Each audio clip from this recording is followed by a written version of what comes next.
Ever heard terms like karmic relationships, soul contracts, or twin flames? These ideas have become buzzwords in spiritual circles and pop psychology, often used to explain intense or recurring dynamics. But the breakdowns you're promised usually turn into romantic fairy tales with a bit of drama. And they don't offer any real clarity if you're genuinely trying to figure out complications in your relationship. In this video, I'm inviting you to explore an alternative point of view so you can choose what truly resonates with your common sense. Let's bust the myth piece by piece. Step 1. Let's define the usual meaning. So, what do they actually mean when talking about karmic relationships? It is often used as a cluster of related terms. A karmic bond is described as a tie that feels unfinished, as if two people are pulled together to resolve something left undone. Some speak of karmic souls or a karmic soulmate, someone who enters your life with an intense magnetic connection, often bringing repeated challenges that feel destined. Then there's the idea of the twin flame, your so-called mirror soul, the other half of your spirit, whose presence is said to ignite passion and conflict in equal measure. Put together, these terms paint the usual picture: cycles of attraction that repeat, conflicts that never seem to resolve, and relationships framed as meant-to-be ties. This is the ordinary meaning people have in mind when they talk about karmic connections.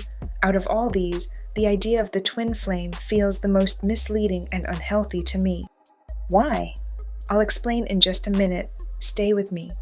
If you pause for a moment to notice the vibes that arise, what do you feel when you hear the idea of karmic relationship? Maybe curiosity, confusion, skepticism, something else. For most people, talk of karmic relationships also leads to fear or unrealistic expectations. Why fear? Because a silent question immediately arises. What if my relationship is karmic? Or what am I supposed to do if I'm in one? Or how do I fix my karmic bond? Where do I go? Who do I ask? Suddenly, 1,000 questions start grilling you from the inside. The next moment, you find yourself feverishly searching for a solution. That's fear at play. And what about false expectations? They may sound like, if my relationship is karmic, we are forever connected, we're meant to be together. Or, we are destined, there's nothing I can do about it. These beliefs trap people in illusions rather than empowering them to make free choices. Now let me expose the misconceptions and start dissolving them one by one. Talks about karmic bonds usually begin with so-called signs to identify whether or not you're in that kind of relationship. So, they would offer you the following myths. When you find yourself stuck in the same conflicts or challenges that never seem to resolve, that's often what people describe as a karmic bond. These repeating patterns aren't random. They usually signal unresolved lessons and areas of growth that keep resurfacing until you face them directly. Insight. When the same conflicts or challenges keep repeating without resolution, it may feel like karma is at work behind the scenes. And that is actually true. But does that automatically mean you're in a karmic relationship? No. Those repeating patterns belong to you. They're fully your responsibility. That's why you might find yourself in a completely new relationship, yet living through the same scenario again. The lesson was never about them, it was always about you. These recurring patterns usually point to deeper lessons, areas of growth, and unresolved issues that still need attention. Recognizing them is the first step, and through honest self-reflection, you begin to see how these cycles are less about others and more about your own path of growth. Myth. As they explain, the connection seems deeply rooted, which makes separation emotionally difficult. Karmic relationships can feel almost impossible to leave, even when they're clearly unhealthy. Rather than leaving you uplifted, these interactions often drain your energy or leave you conflicted. That's because karmic relationships are less about long-term compatibility and more about confronting lessons and unresolved growth. Insight. To bust this myth, we're going to be dealing with several issues, though I'll exclude extraordinary situations where walking away is truly a problem, such as cases of domestic violence. That's not my area of expertise. So, why can't you let go? Even if this connection brings so much struggle, let's name it: mental hold, fear, and expectations. What often makes walking away so difficult is the grip your own mind has on you. That's your mental hold. In my work with clients, I've seen this take different forms. For example, sexual bonds. People often stay in clearly toxic relationships because of the occasional sweet moments they experience. Yet those fleeting highs only keep them trapped, reinforcing the cycle instead of breaking it. In karmic patterns, it is often marked by the devil arcana, a symbol of temptation and unhealthy attachments. If you or someone you know is in this situation, ask yourself, can a genuine connection be built on physical intimacy alone? The answer is simple. No, that's not a connection. It's an attachment. In my diagnostic sessions, I often compare it to the voluntary chains people place on themselves. At the core, it all points to the same underlying issue, a lack of willpower, a kind of self-imposed bondage that keeps them stuck. It comes down to a mindset that needs to be rewired. Until that shift happens, the connection feels unbreakable, even when it's unhealthy. The next root is fear. Thoughts like, I can't leave them because I'll be alone, are a fear of loneliness, as well as, I'll collapse without them, is nothing but fear of losing possession or even losing yourself. That's what keeps you stuck. This happens when you identify yourself with something you are not, like your partner. Some people dissolve their sense of self entirely into the relationship, making separation feel impossible. So, as you can see, difficulty letting go is rooted in attachment, whether mental, emotional, or fear-based. Once you name it, the issue emerges from the fog and becomes workable. It no longer needs to hide behind vague labels like karmic bond. Now, what about another statement that interactions are supposed to make you uplifted rather than drain your energy or leave you conflicted? This is yet another misconception rooted in unrealistic expectations, as if relationships should offer only ups with no downs. The reality is that if you expect a relationship to be an endless source of happiness, you set yourself up for disappointment. In countless client stories, I noticed the same theme, the belief that their partner should make them happy. That expectation becomes a trap, clouding their vision. It takes time to acknowledge that mistaken view, reset the mind, and shift perspective. And that's the work we do together in sessions. Happiness is not something to be found outside of yourself, nor is it waiting in the future with the right person or circumstances. It is fundamentally misguided to expect another person to make you feel happy. True happiness begins within, and only you can make it real. Myth. Karmic bonds have to end at some time. Insight. Can you name a single thing that truly lasts forever? Even stars that shine for thousands of years eventually die. So why expect something as fragile as a relationship to never end? Everything has its natural conclusion. When a relationship ends, it doesn't mean karma was the cause. Separation is inevitable. One day it will come, because we are all mortal and no one stays forever. So, cherish what you have while it lasts, and when it's over, let it go without tears. Now, let me quickly go over some other myths you may encounter across the internet. Myth. You have to work out a relationship. You can't truly work it out, because another person is involved. What you can do is focus on your own part. Recognize and release the negative loop you're caught in. If the other side doesn't cooperate, you can't force them. Let them remain where they are if they choose not to transform, while you move forward, clear, evolved, and self-content. Myth. You're meant to be together. What hides behind this statement is attachment, often mixed with subtle manipulation. It sounds like, we're meant to be together. You can't leave me. You won't be happy without me. Beneath it lies the fear of losing, not genuine connection. Myth. Karmic relationships are destined.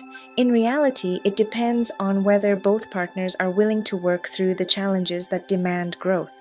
I've decoded patterns in which the signs of a breakup clearly showed that inner work was required on both sides. Some couples split because they couldn't rise to the challenge, while others remained together precisely because they accepted it and chose to grow. You always have a choice. Blame karma or evolve and take your relationship to the next level. Myth. Every karmic relationship is painful. If a connection feels hard, it usually means there's resistance. Ask yourself, what's resisting? Why am I hurt? Is it that your partner isn't meeting your expectations? Or that they're resisting their own growth? The difficulty isn't destiny, it's a signal pointing to where change is needed. Myth, karmic relationships as a category in themselves. I do use this term in my diagnostic sessions, but with a different meaning. In reality, every interaction carries a karmic dimension to some extent.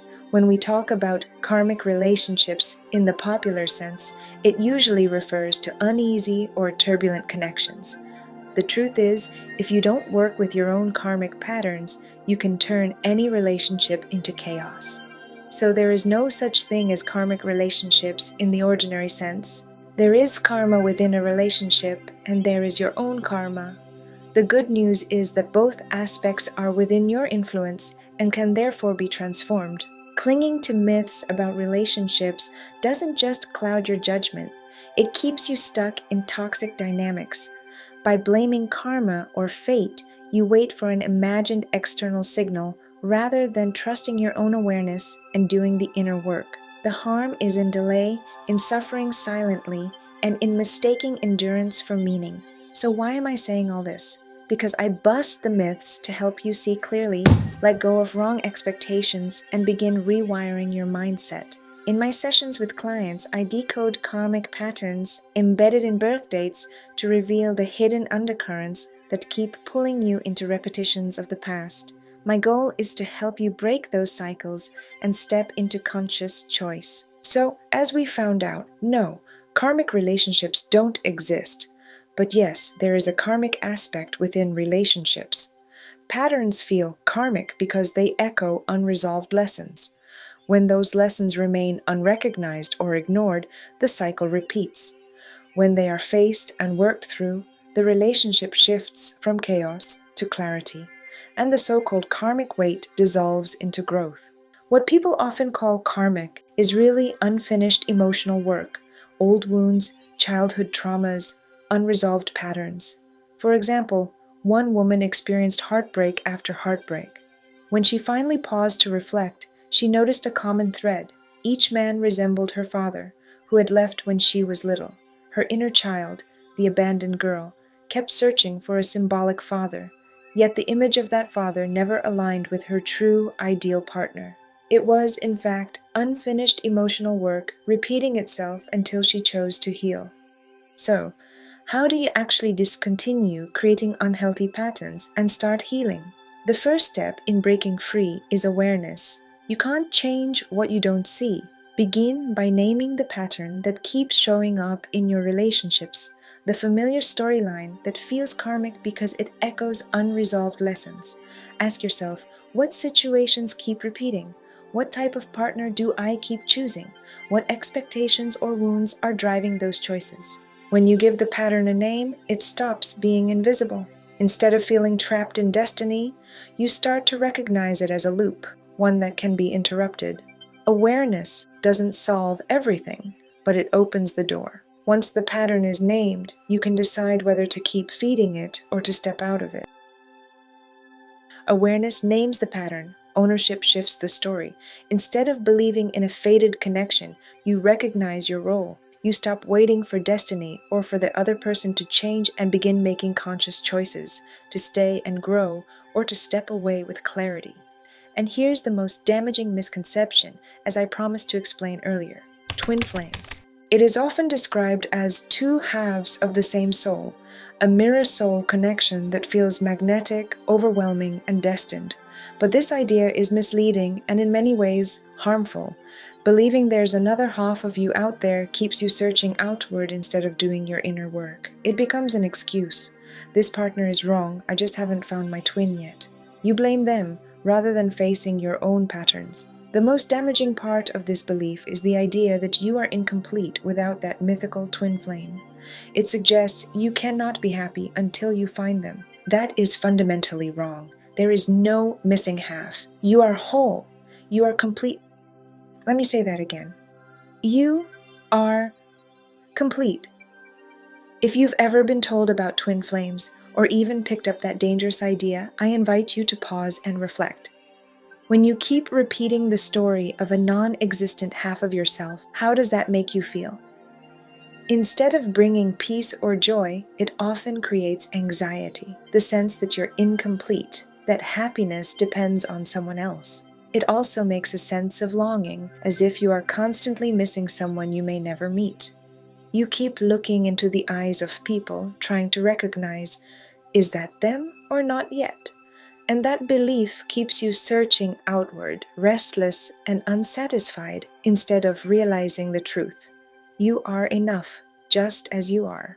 So, how do you break free from the cycle?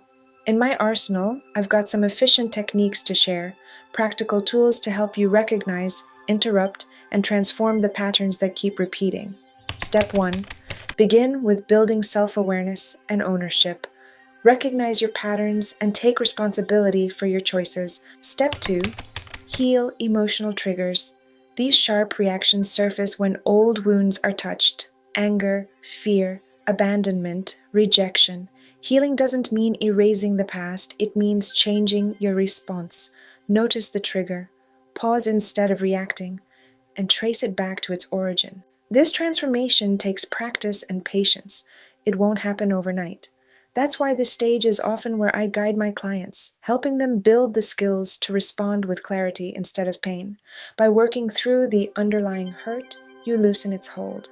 The trigger loses its power, and relationships stop feeling like chaos. Step 3. Forgive and release. Not because others deserve forgiveness, but because you deserve inner peace. Step 4. Meditate and reflect. Rewire your mindset, creating space for clarity and calm. Step 5. Shift your energy. Focus on self-improvement, investing in growth that strengthens your sense of wholeness and agency. Freedom doesn't come from waiting for karma to run its course. It comes from transforming awareness into action, choosing differently, responding consciously, and breaking the cycle yourself. Remember, not a single relationship has ever truly been about other people. It has always been about you. This is your journey, and let this beautiful Buddhist wisdom guide you today and always. May I know deeply that there is nothing in me to run from, and nothing in me to gain. I am responsible for myself, my acts, words, and thoughts, because I am whole.